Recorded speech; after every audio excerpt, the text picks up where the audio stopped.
श्रोते हो नमस्कार. आजच्या कोरोना वृत्तविशेष या कार्यक्रमात आपलं मनपूर्वक स्वागत.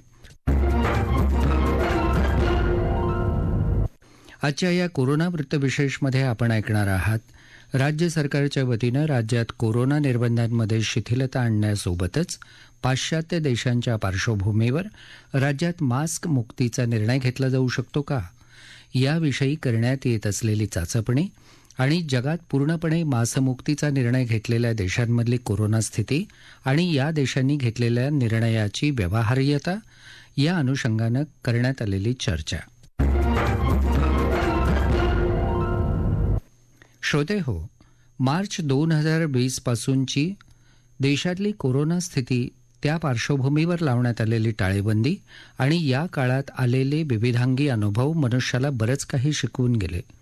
गेल्या 2 वर्षातल्या कोरोनाच्या तिन्ही लाटांदरम्यान कोरोनाच्या संसर्गासोबतच म्युकरमायकोसिस, डेल्टा प्लस आणि आत्ताचा ओमायक्रॉन यांच्या रूपानं मानवी जीवनात नवनवीन संकटं येत गेली. मात्र शासकीय पातळीवर राबवण्यात आलेल्या विविध उपाययोजना, कोरोना प्रतिबंधक लसीकरण मोहीम आणि त्याला नागरिकांचा मिळालेला प्रतिसाद यामुळे दिवसागणिक या कोरोना संकटावर अनेकदा नियंत्रण मिळवणं शक्य झाल्याचं दिसून आलं. श्रोते हो, देशात सुरू असलेल्या कोरोनाच्या तिसऱ्या लाटेचा प्रादुर्भाव आता ओसरल्याचं दिसतंय. महाराष्ट्रातही गेल्या काही दिवसांपूर्वी मोठ्या प्रमाणावर होणाऱ्या कोरोनाबाधितांच्या दैनंदिन नोंदीमध्ये घट झाल्याचं शासकीय आकडेवारीवरून स्पष्ट होतंय. त्यामुळं महाराष्ट्र सरकारच्या वतीनं राज्यातल्या बहुतांश जिल्ह्यांमध्ये लावण्यात आलेले कोरोना प्रतिबंधक निर्बंध शिथिल करण्याबाबत विचारविनिमय सुरू आहे. याबाबत नुकत्याच झालेल्या कॅबिनेट बैठकीत चर्चा झाल्याची माहिती आरोग्यमंत्री राजेश टोपे यांनी नुकतीच दिली. निर्बंध शिथिल करण्यासोबतच इंग्लंड, जर्मनी आणि फ्रान्स अशा अनेक पाश्चिमात्य देशांमध्ये मास्क फ्री अर्थात मुखपट्टीचा वापर बंद करण्यात आलाय.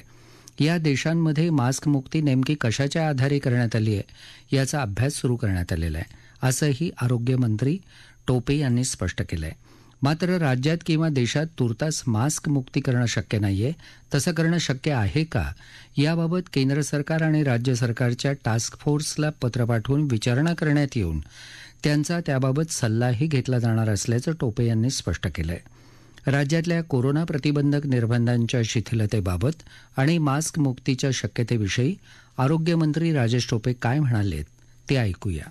निर्बंधांच्या बाबतीत मी एवढंच सांगेल की कॅबिनेटमध्ये जी चर्चा झाली त्यामध्ये म्हणजे मी स्वतः सुद्धा या सगळ्या विषयाला छेडलं की आता जर पाश्चिमात्य देश, मग त्याच्यात UK असेल, जर्मनी असेल, फ्रान्स असेल, अनेक देशांमध्ये त्यांनी तर त्यांच्या देशामध्ये मास्क फ्री केलेला आहे. तर त्या ठिकाणी हे का आहे आणि आपण त्याचं काय शिक्षण त्यांच्यापासून घेतलं पाहिजे त्या मी गोष्टी लक्ष घालून केल्या. आणि त्याच्यानंतर हाही निर्णय झाला की आपण पत्र देऊन टास्क फोर्सला पण विचारायचं, केंद्राच्या आणि राज्याच्या, आणि त्यांच्याकडूनही सल्ला घ्यायचा की तिथे काय असं केलं की ज्याच्यामुळे ह्या सगळ्या गोष्टी केलेल्या आहेत. तर त्यातून एक नक्कीच निर्णय चर्चेतून झाला की आता निर्बंध वाढवण्याचं काहीही कारण नाही. जरी संख्या 6,000 सध्या आहे दररोज आणि ऍक्टिव्ह पेशंटची संख्या आता 96,000च्या दरम्यान आहे, म्हणजे लाखाच्या आता कमी आलेली. वीकली पॉझिटिव्हिटी रेट पण आता हळूहळू कमी होत चाललेला आहे, म्हणजे 5% दरम्यान आहे. आता मला एवढंच सांगायचंय की या सगळ्या पार्श्वभूमीवर निर्बंध वाढवण्याचा विषयच येऊ शकत नाही. जे काही होईल ते सगळ्या दर टप्प्याटप्प्याने निर्बंध आता कमीच केले जातील, हाच विश्वास माननीय मुख्यमंत्र्यांनी कॅबिनेटमध्ये मंत्रिमंडळाला सुद्धा या ठिकाणी दिलेला आहे. नाही, मी असं म्हणत नाहीये की आज लगेच मास्क मुक्ती महाराष्ट्रामध्ये आणि देशामध्ये केली पाहिजे, असं अजिबात नाही. परंतु या मागचं UKच्या मागचं हे शास्त्र काय आहे, त्यांनी कशामुळे हे केलं, या सगळ्या बाबतीतली माहिती आपण संकलित करत आहोत. परंतु आज तूर्त महाराष्ट्रासारखा एवढा मोठा बलाढ्य डेमोग्राफी असलेला म्हणजे लोकसंख्या असलेल्या देशामध्ये आपल्याला मास्क मुक्ती करून मोठ्या पद्धतीनं कुठलं संकट ओढावून घेणं शक्य नाही. त्यामुळे तूर्त मास्क मुक्तीचा विषय नाही, परंतु निर्बंध मात्र शिथिल केले जातील. जे काही आता पुढच्या काळात सिनेमागृह असतील, रेस्टॉरंट्स असतील, त्याच्यामध्ये जे सध्या 50% वगैरे वगैरे जे निर्बंध आहे ते कमी करण्याच्या संदर्भाने निश्चित प्रकारे कार्यवाही लवकरात लवकर केली जाईल. साधारण 2 वर्षांपूर्वी मानवी जीवनात शिरकाव झालेल्या कोरोनारूपी संकट काळात मनुष्याला विविध समस्यांचा सामना करावा लागला होता. कोरोनाची पहिली, दुसरी आणि आताच्या तिसऱ्या लाटेदरम्यानच्या कालावधीत मानवाला आलेले अनुभव न भूतो न भविष्यती असेच होते आणि आजही ते येत आहेत. जगाचा विचार केला तर कोरोनारूपी संकटाचा जगातल्या सर्वच देशांना सामना करावा लागलाय. मात्र लॉकडाऊन, कोरोना प्रतिबंधक निर्बंध आणि कोरोना प्रतिबंधात्मक लसीकरणासारख्या अनेक उपाययोजनांच्या यशस्वी अंमलबजावणीमुळे जगातल्या अनेक देशांनी कोरोनामुक्तीच्या दिशेनं पाऊल उचलल्याचं दिसून येत आहे. यामधलं एक पाऊल म्हणजे काही देशांनी घेतलेला पूर्णपणे मास्क मुक्तीचा निर्णय. मात्र आपल्या देशातल्या कोरोनाची सद्यस्थिती पाहता महाराष्ट्र राज्यात किंवा संपूर्ण देशात मास्क मुक्ती करणं आज शक्य नाहीये. एकूणच ज्या देशात मास्क मुक्ती करण्यात आली आहे त्या देशात कोरोनाचा काय प्रभाव होता, ती कशाच्या आधारे करण्यात आली आहे, ही मास्क मुक्ती व्यवहार्य आहे का आणि हा निर्णय महाराष्ट्रासह संपूर्ण भारत देशात घेतला जाऊ शकतो का, याविषयी अधिक माहिती देत आहेत KEM रुग्णालयाचे माजी अधिष्ठाता डॉक्टर अविनाश सुपे. गेल्या काही दिवसांमध्ये म्हणजे जवळजवळ 2 वर्ष आपण सर्वजण मास्क वापरत आहोत आणि साधारणतः पूर्वीच्या काळी म्हणजे पॅन्डेमिक म्हणजे करोनाच्या आधीच्या वेळी कोणीही मास्क वापरला म्हणजे त्याला TB झाला आहे का किंवा दुसरा कुठला आजार झालाय का अशी एक संभावना असे आणि त्याच्यामुळे दुसऱ्यांना होऊ नये म्हणून तो मास्क घालत असे. परंतु करोना आल्यानंतर मात्र आपण सर्वांनी त्रिसूत्री पाळली म्हणजे प्रत्येकाने मास्क वापरावा, नंतर हात धुवावे आणि सोशल डिस्टन्सिंग म्हणजे 2 व्यक्तींमध्ये साधारणतः 2 मीटरचं अंतर ठेवावं. यामध्ये मास्क ज्यावेळी वापरला जातो त्यावेळी त्याची महत्वाची कारणं म्हणजे असतात की आपल्याला दुसऱ्यांपासून आजार होऊ नये. कारण करोना हा आजार हा श्वासोच्छवासापासून पसरला जातो, खोकल्यातून किंवा शिंकेतून पसरला जातो आणि त्याच्यामुळे ते जे काही विषाणू आहेत ते आपल्या शरीरात आपल्या नाकाच्या वाटे जाऊ नये आणि तोंडाच्या वाटे जाऊ नये श्वास घेताना. या कारणामुळे आपण आपलं नाक आणि तोंड हे मास्कनी कव्हर करतो. अशा पद्धतीने आपण आता गेले 2 वर्ष मास्क लावतो. परंतु काही देशांमध्ये ही मास्क वापरायचा नाही अशा प्रकारची एक चळवळ चालू झाली. साधारणतः तुम्ही पाहिलं की पहिल्या वर्षी मात्र सर्वांनी मास्क वापरले, पण आपल्या काही देशांमध्ये म्हणजे साधारणतः चायना, भूतान, स्वीडन, हंगेरी आणि न्यूझीलंड आणि इस्रायल यांनी साधारणतः गेल्या वर्षीच्या जूनमध्ये आणि साधारणतः मे आणि जूनमध्ये त्यांनी साधारणतः मास्क काढले. परंतु त्यांच्या असं लक्षात आलं की साधारणतः जून जुलैमध्ये 2021 मध्ये पुन्हा ज्यावेळी त्यांचे कोविडचे पेशंट्स वाढायला लागले त्यावेळी त्यांनी पुन्हा मास्क लावा अशा प्रकारची पुन्हा सूचना द्यायला लागल्या.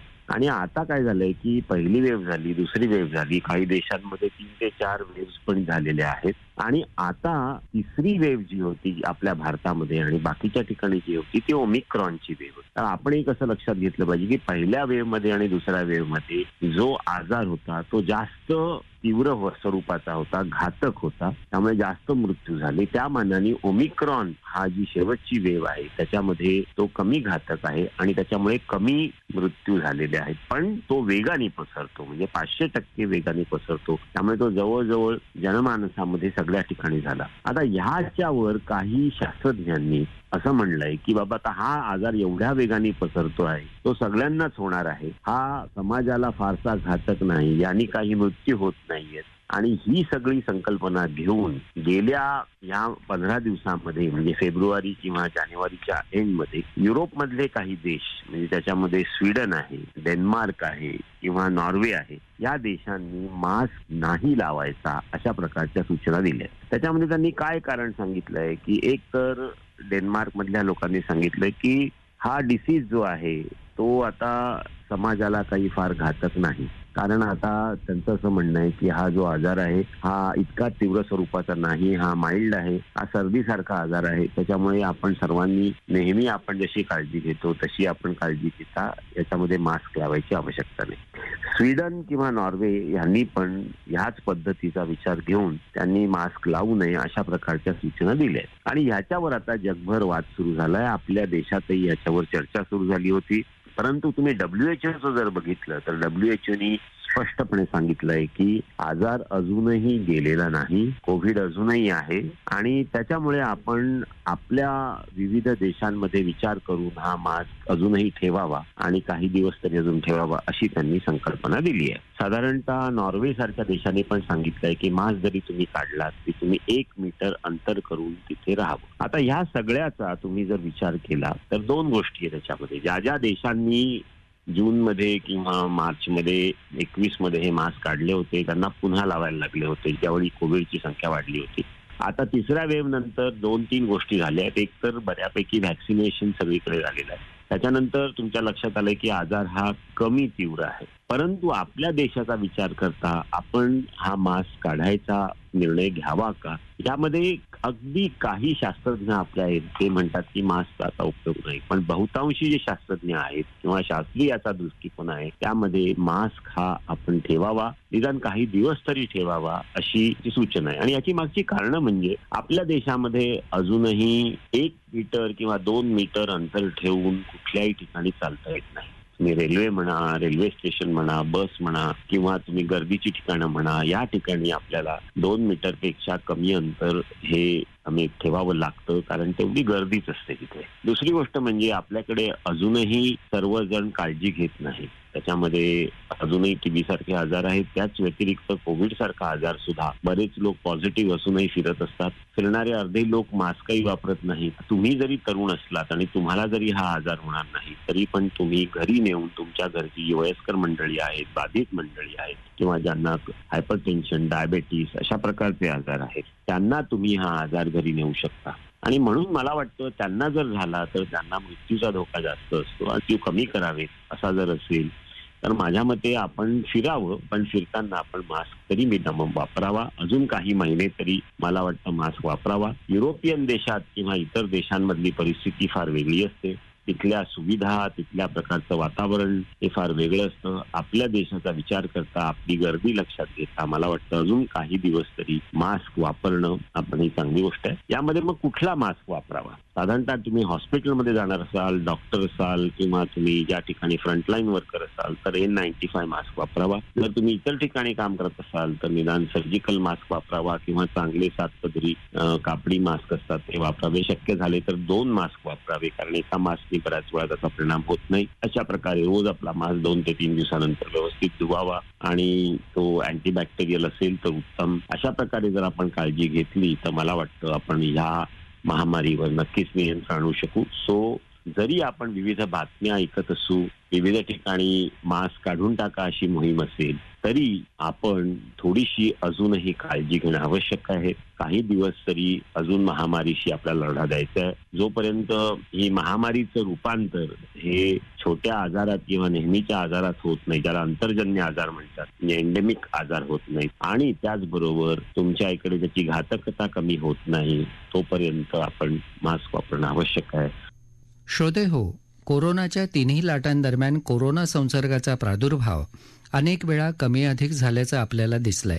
आताही गेल्या काही दिवसांपूर्वी बाधितांच्या नोंदीचा उंचावलेला आलेख पुन्हा खाली आलाय. मात्र असं असलं तरी बाधितांची नोंद होणं आजही सुरूच आहे.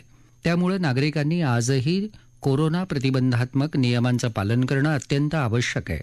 लक्षात ठेवा, मुखपट्टीचा वापर, वारंवार स्वच्छ हात धुणं आणि सुरक्षित सामाजिक अंतर राखणं या त्रिसूत्रीचा अवलंब करणं ही काळाची गरज बनली आहे. याबरोबरच आजचा कोरोना वृत्तविशेष हा कार्यक्रम संपला. हा कार्यक्रम आकाशवाणी मुंबईच्या प्रादेशिक वृत्त विभागानं सादर केला. सादरकर्ते भावना गोखले, निर्मिती सहाय्य विवेक वानखडे, लेखन आणि समन्वय रवींद्र लोखंडे आणि चंद्रकांत शिरसाट, निवेदन उमेश घळसासी.